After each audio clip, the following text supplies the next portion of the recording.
আপনারা কি জানেন যে মিথ্যা বলা 3 জায়গায় জায়েজ? তার মধ্যে 1 নাম্বার বউ। আপনি একটা শাড়ি কিনে নিয়ে আসছেন, শাড়ির দাম হচ্ছে মাত্র 1000 টাকা। এখন বউ যদি শোনে যে দাম 1000 টাকা, বউ তো রাগ করবে, বলবেন যে 10,000 টাকা। জায়েজ আছে এটা, সুবহানাল্লাহ পড়বেন না আপনারা?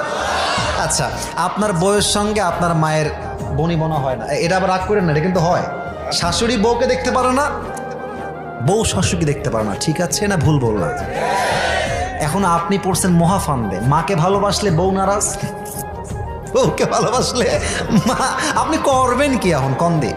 আপনি কি করবেন আমি বলে দিচ্ছি। মাকে বলবেন যে মা, আমার বউ তো তোমার কত ভালোবাসে, সারাদিন তোমার নামে খালি প্রশংসা করতেই থাকে, খালি করতেই থাকে তোমার নামে প্রশংসা। মা বলবে ও বাবা তাই নাকি? তখন দেখবেন মায়ের ঘৃণা ভালোবাসায় পরিবর্তন হয়ে যাবে। এবার বউয়ের কাছে এসে বলবেন যে আমার মা যে তোমাকে কত ভালোবাসে, বিশ্বাস করো। আমাকে সকালে বলছে এই খবরদার, বউকে গিয়ে শাড়ি কিনে দিবি, শপিং করে দিবি, ঘুরতে নিয়ে যাবি, কক্সবাজার যাবি, সাজেক ভ্যালি যাবি।